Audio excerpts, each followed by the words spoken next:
My name is Nichole Johnson, and my current position here at the county is with Chautauqua County Mental Hygiene, and I am a senior caseworker working in care coordination. We look at the person as a total being. We look at their social health, we look at their physical health, and we look at their mental health. Those three make up who you are.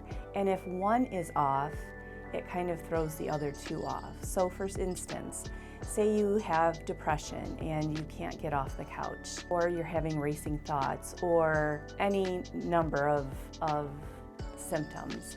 That affects how you go about your day, whether you can maintain a job, which in return says if you can, make enough money to be able to pay your rent, to keep your utilities on. So you as a total being is all interconnected, and care coordination looks at you as a whole person and kind of makes sure that everything is in balance as much as we can encourage it to be.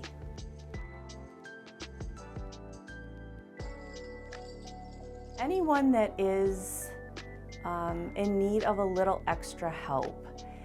Sometimes calling doctors is overwhelming. These days we don't get a person on the phone. We always get a recording. Sometimes we have to leave a message. And if you have any kind of anxiety or depression or PTSD, sometimes that task can be a little overwhelming. So anyone that would need help making appointments, we can encourage people to keep their appointments. I have on occasion gone with people to their appointments because there is that apprehension of meeting with a physician or meeting with a therapist. And sometimes people just need an extra support, and a lot of people don't have that. And that is one of the most beneficial things that care coordination does, is to provide that support.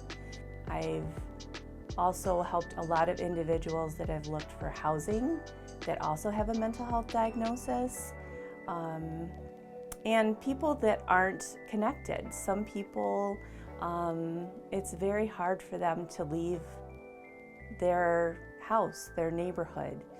It's someone to go and be the hands and feet of someone that needs a little extra help and support. You have to be empathetic.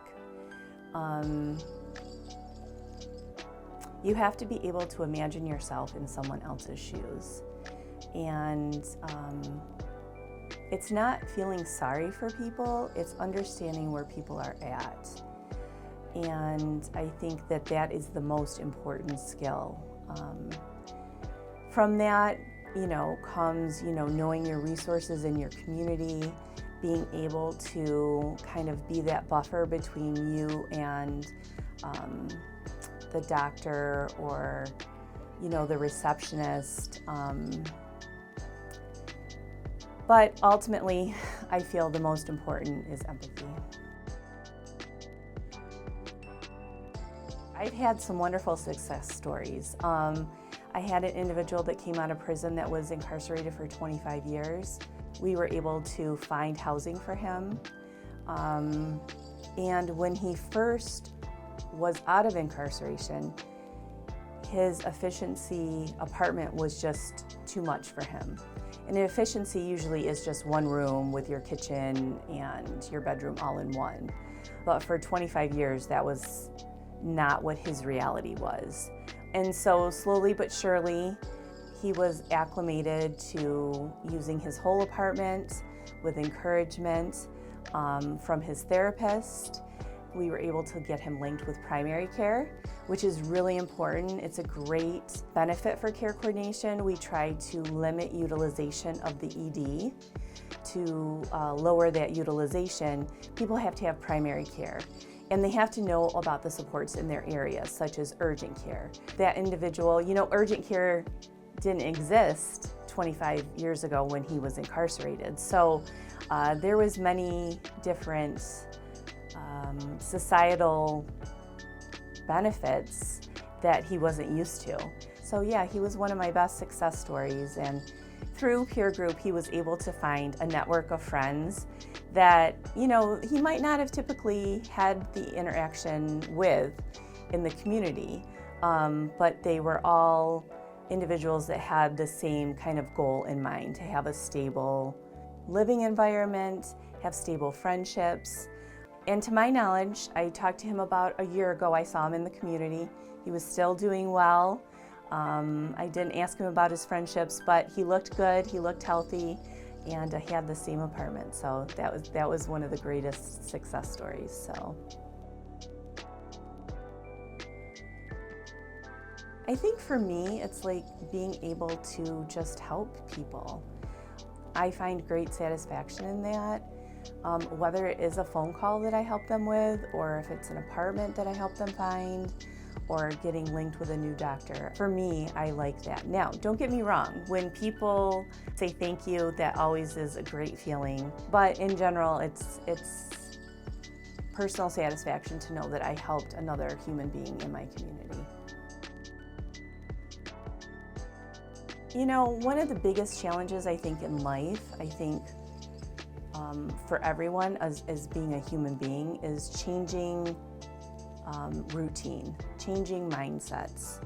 Sometimes we go down the stairs and we bump our head, and we don't want to bump our head, but we keep going down the stairs and we keep bumping our heads, and people tell us to duck, and people tell us to put a light on, and all these different kind of supports so that you don't bump your head, but yet you keep walking down the stairs bumping your head. The best thing as care coordinators that we can do is not give up on people, because it is the 101th time that you give them a suggestion, make an appointment, that it finally clicks. If I had to say that would be one of the biggest challenges, is changing mindsets.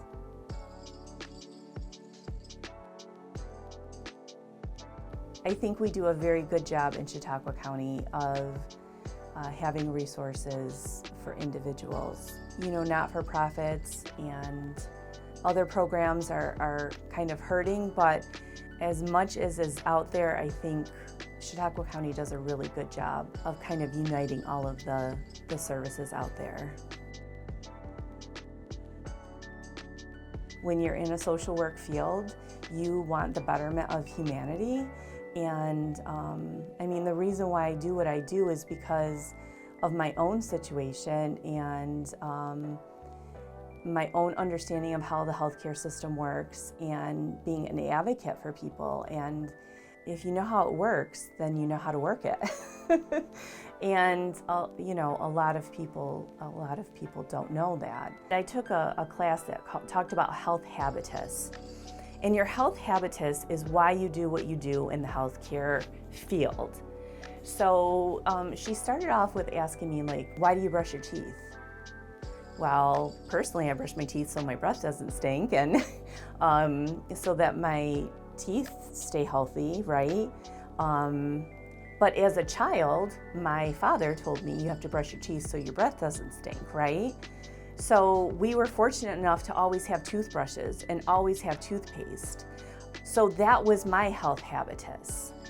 When I do an assessment, not everybody has had that privilege of being able to have a primary care doctor. They always use the ED, whether it's for a toothache, or it's for a pregnancy test, or it's for a plethora of other things, because their health habitus did not, for whatever reason, maybe their family never could afford to go to the doctor.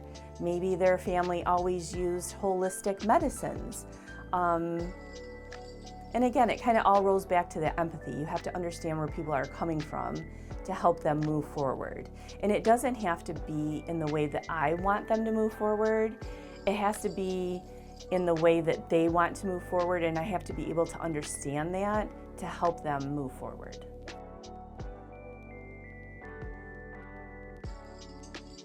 Yeah, some days are tough.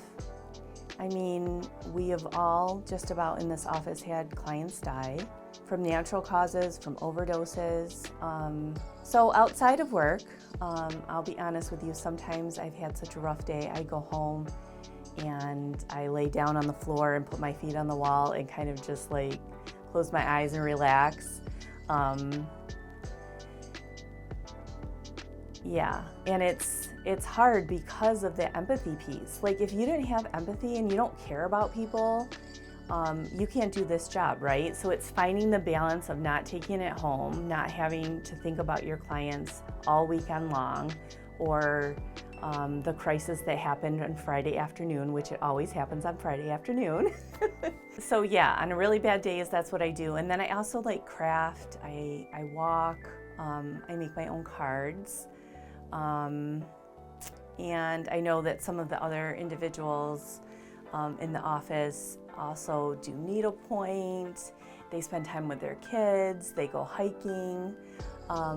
It's just something to charge our batteries. And you know, I would say put down the phone and go outside. Go look at some flowers, look at the sky. Yes, yes. So I have the privilege of taking over the group from Liz Layton, who has taken another position in the county on our crisis team. And when she ran it, she established it, and I kind of took it over. So I've been running it for a good 5 years now. We took a break during the pandemic. But what it is just like the title, it's a peer group. So we come in, we share a snack with each other. Usually it's donuts and coffee. Sometimes we play trivia and get pizza.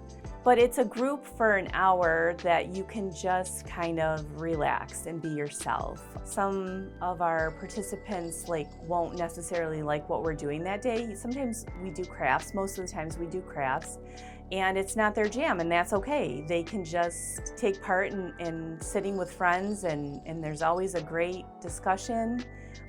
Usually it's about how everybody's week is going, and as friends, they kind of process if someone had a bad day, and there's always a lot of support and encouragement given to each other, and they're always saying thank you. They're always saying thank you, and they always want it to be longer, especially when we do something mindful and we're all really relaxed. The time goes by so fast, and it's over before you know it. And yeah, it's a great group of people that support one another, and in all truth telling, they support me as well. So it's every Friday, it's just about every Friday, and it's from 12 to 1. And anyone that participates in care coordination can come to the group.